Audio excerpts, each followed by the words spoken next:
When you're working on a dream, at some point in time, a transition takes place.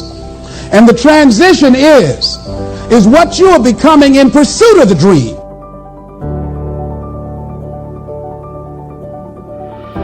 Because even if you don't get the dream, you become such a strong and powerful person. It will so change your life, you can look at something else and say, well, I think I'll go do this then. Because you have now developed yourself in such confidence and such competence in how to deal in the arena of life that you can move into another area and not miss a beat. Once you begin to discover who you are, then you really realize how you have been given authority and dominion over everything on the face of the earth, including all the dimensions of your life. But you can only do that through the struggle of life. And most people avoid the struggle. Most people go through life avoiding pain. And when you go through life like that, something in you dies. Something in you that you never activate is lying dormant in there, that you never get a chance to call on because you have not challenged yourself. Somebody said, the land of familiarity belongs to the dead. That most people like to feel like they're a king in the area of their comfort zone. They only want to do those things that they know how to do well. Osborne said, unless you attempt to do something beyond that which you've already mastered, you will never grow. So if you want to begin to grow, you've got to put something out here that you can't reach easily, that has got to make you stretch, got to make you jump for it, got to make you get back a little bit and dig in so that you can take a leap for it. And maybe you jump up there and you miss it and you skin your knees and you come back again and you bust your lip next time. But you keep on, and through that process, you learn how to leap higher. You start challenging yourself to dig deeper, and then you discover some things about you that you don't know right now. Some talents that you have in you that you didn't know that you can do. I started out just talking to kids, and now I'm speaking at corporations. Now I'm traveling. I didn't know I can do this, but had I not given myself a chance, and I'm saying to you, give yourself a chance. Here's something else. If you want to begin to make your stuff happen for you, I think that it's very important that you start trusting yourself. Listen to yourself. Listen to that still small voice within you. Don't try and make everything logical.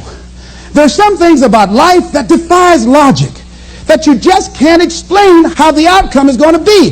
That once you begin to trust yourself and your ideas and your instincts, life takes on a whole new meaning, because now I want you to do that feeling that you are led.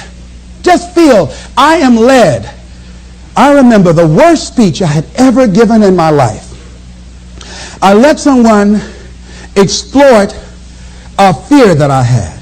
For years I had a tremendous inferiority complex because I'm not college educated. And this person knew this. And she said, let me write this speech for you. You're going to speak at Ohio State University. Those people are very educated there, and they're going to know when you make grammatical errors, and they're going to know because of the substance of your speech that you are not literate. I care about you. I don't want you to embarrass yourself. So this person proceeded to write a speech for me. I had a speech in my mind. But this person was stronger than I was negatively than I was positive about my own thoughts. And I gave my power away. With my permission, I allowed this person to guide me to do something that I really didn't want to do. But I didn't feel enough inner strength and conviction about my skills as a speaker and the message that I had to bring to stick by my guns. And I got up there at the Ohio Union, and I read this straight speech and did not move and did not take my eyes off the page because I'm not accustomed to reading. And after I finished, some people gave me a standing ovation because I read it extremely well, and I was very tense and I was very nervous. Ladies and gentlemen, don't give your power away. You don't need anybody to approve your dream. It was given to you. If they can't see it, it's because it wasn't given to them. It was given to you. Hold it, nourish it, cultivate it, work on it. It's yours. It's your baby. Work on it until it comes into fruition. I gave away my power, and I said, I'm not going to do that no more. Here's something else for those who make it today. Do what you know is right. Treat people like you want to be treated. Don't try and take any shortcuts. Don't try and cheat. pay your dues up front. I believe, ladies and gentlemen, what goes around comes around. You can pay now, or you will pay double later. So do the right thing. There might be a tendency sometimes, because of the negative part of our consciousness and our own programming, for us to want to say, well, I just do it this time. It won't matter. Won't nobody know. Ladies and gentlemen, everything matters. And you know you're somebody. You know. I'd rather lose out on my dream doing the right thing than to cheat trying to make a shortcut to get to my goal. I want to be able to look myself in the mirror. And that's what you want to do. There's no saying, judge a man not by what he does, but by that he doesn't have to do. And to judge the true quality of a man is what do you do when nobody's looking. See, there's some good out there for you in the universe that has your name on it. And nobody can get your good. It has your name on it. They can't take your stuff. It's your stuff. So when you know that whatever you're seeking, it's also seeking you. You don't worry. You don't run scared. You don't think somebody's going to take it from you. You listen to your inner voice and you always take the high road. There will be the tendency, the natural inclination to take the low road. You must resist that. Here's something else I encourage you to do if you want to make it today. Keep your agreements. Keep your agreements that you make and establish a network of people who will also do that. Establish a network of people in your life that you can count on, that will be there for you when you need them, and you be there for them. Here's the other thing as you're working on your dream. A lot of people have been calling me saying, hey, man, I read about you in Ebony. Boy, you're lucky. Ladies and gentlemen, let me tell you something. Here's something else. 3 P's to have in your life. In working on your dream and doing your life work, you must be patient, persistent, and positive no matter what. I called John H. Johnson for 2.5 years to get in that magazine. The first time I called him, he wouldn't talk to me. Then I was persistent, trying to find out who knew him that could invite me there to meet him or an opportunity to speak so that he could hear me. And I met a guy who worked for him. And I said, hey, I'd like to speak for you guys free. I just want to know, will he be in the audience? They said, yes, good. I spoke and I tried to tear the microphone up. And he said after I finished, hey, young man, you're quite impressive. I'm going to have my staff do an article on you. I said, thank you, Mr. Johnson. And I sent him information on me, Federal Express. And it didn't happen. Waited for a month and it didn't happen. Waited for 2 months. It didn't happen. I started calling every month. Hello, how are you? May I speak to Mr. Johnson? I'm sorry, he's not available. Tell him Les Brown calling. I just want to say thank you very much for the article when he puts it in. I kept on doing it, kept on calling, sending new articles, sending new information on me, kept on upgrading the information on me, sending him thank you letters. Thank you, Mr. Johnson. I was always positive. I could have gotten negative saying, where did you lie to me? Why you don't tell me you're going to put me in the magazine and you didn't do it? I could have got an attitude. Be positive no matter what. Because when you are negative, ladies and gentlemen, you're sending out negative energy and you're blocking your good. So don't send out any negative energy. Don't take it personal. I didn't care what he thought of me, or the staff, that I was a nuisance to them. They get paid to deal with people like me. See, a lot of people have an idea or a dream and they give up on it. No, don't do that. Work your dream until it gets hot. See, most things don't happen as soon as we think they should happen. The messenger of misery might drop in on you and say hello. Murphy's Law might come by and thump you on the head. Any number of things can happen to interrupt your flow. It's okay. Don't take it personal. Just acknowledge what's going on. It's called life. And keep on working on your dream. Continue to keep on knocking, because this is your life. This is what you love. This is your passion. Step back. Don't judge it. If you judge it, judge not yet lest ye be judged. Why? Because when you judge it, you invest emotion in it, and that emotion could be anger, and guess what? That hurts you. That doesn't hurt anybody else. One doctor said, the man who angereth me killeth me. And then he allowed someone to egg him into an argument on the floor of the National Medical Convention and suffered a massive heart attack. When you're in a state of anger, you have so much acid in your blood, if they withdrew some blood from you and inserted it into a pig, it would die from the acid. So what do you want to take yourself out early for by internalizing things? Shakespeare said, nothing is neither good nor bad, but thinking makes it so. So judge not according to appearances, but right judgment, and feel that everything is going to work out for you because you're patient, you're persistent, and you're going to be positive no matter what. Don't allow other things or people or circumstances to determine what your reaction is going to be. I was out to dinner with some people, and we had a waitress that was quite discourteous and rude. And the people around me took an attitude about it. I learned how to observe life. I think that in order to overcome life, you've got to learn how to observe it. Just stand back and watch what's going on and choose not to buy into it. I said, excuse me, ma'am. I said, do you know what TIP stands for?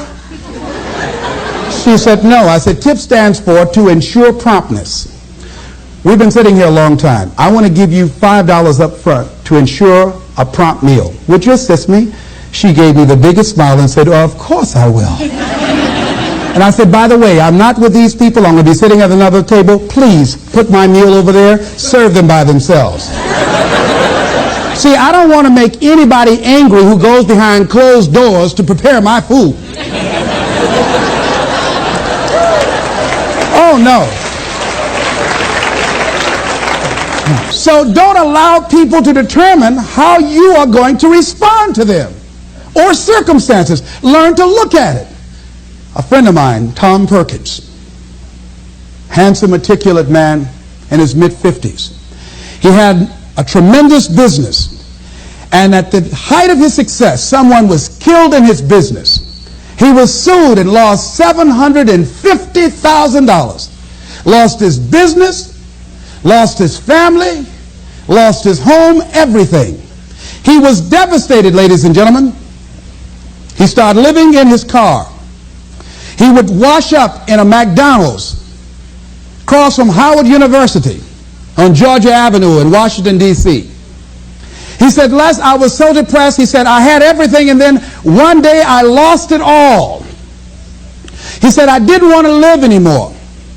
He got some sleeping pills, and he took over 35 sleeping pills, and he laid down, folded his hands across his chest, and he said he went to sleep to die.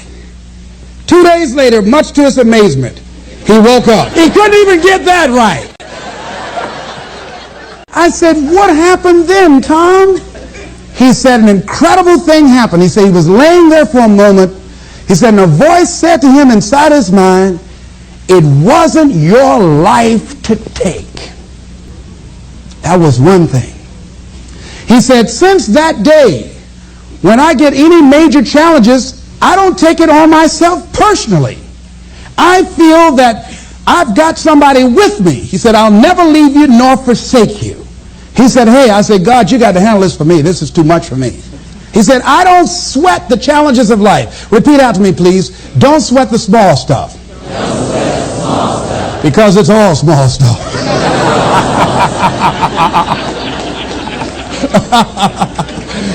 See, whatever you're worried about, if someone call you right now and say, listen, you got 2 days to live, I'm telling you, you won't be worried about your bills, ladies and gentlemen. You won't be worried about whether or not somebody loves you or cheating on you because you're about to check out. Okay?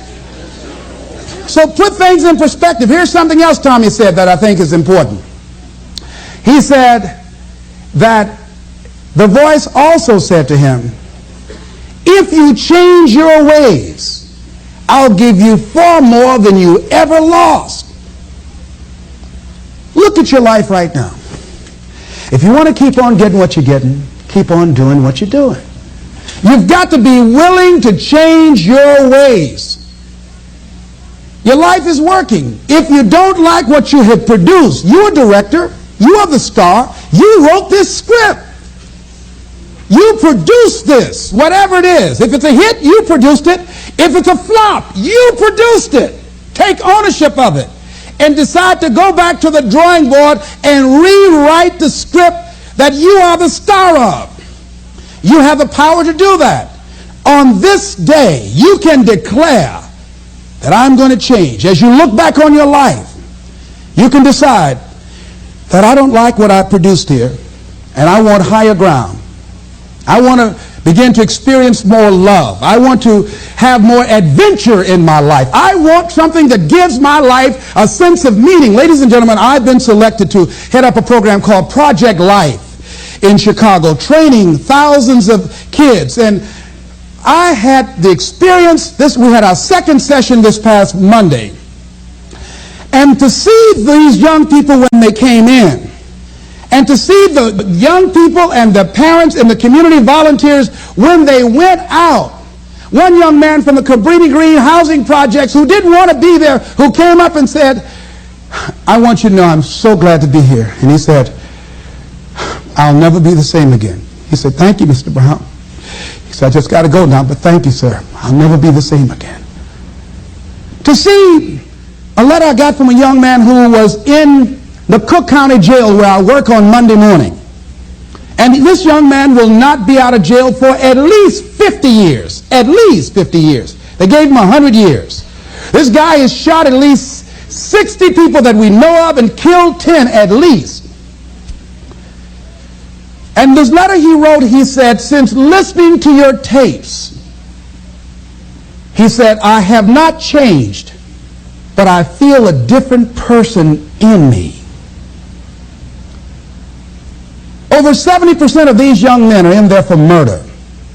We wanted to have a two-pronged attack where we would train people on the outside and train those that are in the jails, because I believe if you cage them like animals and treat them like animals and they're out on the streets every 22 months, they're going to get out and act like animals and go back in like animals. So we said, let's take an approach. This gives me my life. This might be insane.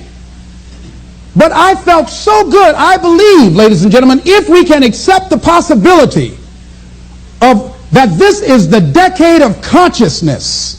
That's what I believe that this is. The decade of consciousness, if you please. A time where we can begin to create in folks' minds the idea, the possibility that we can create a more humane society, the possibility that we can create more love, communication, and understanding in relationships, the possibility that we can create the kind of respect for diversity and difference in our multicultural society, the possibility that we can begin to develop the mindset to bring out the best in people, to encourage them to achieve their greatness and support them in their dreams, that if we can, in this decade of consciousness, to begin to see and envision that happening, and that we all can play a role, that we were born for such a time as this, that we showed up for this, that we survived 1 out of 9 million sperms, and we have been chosen for this great work. Here's something else to recognize. Wherever you are on the ladder of life, and I was reading in Dr. Norman Vincent Peale's latest book called The Power of Positive Living, which I think is his greatest work. And he has something in there, a section called Comeback Power. Wherever you are in life, ladies and gentlemen, you've got comeback power. I don't care how low you are. I don't care what you have done. I don't care what you have experienced. I don't care how devastated your life might appear to be, the shambles it might be in. There's a power in you that can enable you to be stronger and better than anything that's out here. One man who came to the training, he was not a kid. And I knew he had a drinking problem, and he was looking at me, and I could smell alcohol on him. I said, excuse me, come here. He said, what is it? I said, let me tell you something. I want you to know you've got something in you that's stronger than that poison you're putting in your body. Do you understand me? And he was looking, he was backing up. He said,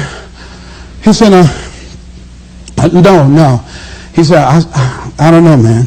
I said, it is. I said, that's why you're here. Something drew you here. And that which caused you to come, you said you want some help. And you need to be around some people that can help you get in touch with your power, because you know that your life deserves this. See, I think that the reason that we abuse ourselves with drugs and alcohol is that we're trying to numb something in us that's aching us, that's urging us, that's nagging us to do something bigger and better. It can't be because it tastes so good. That when we are deluding ourselves or polluting our minds, it numbs us where we don't have to face reality.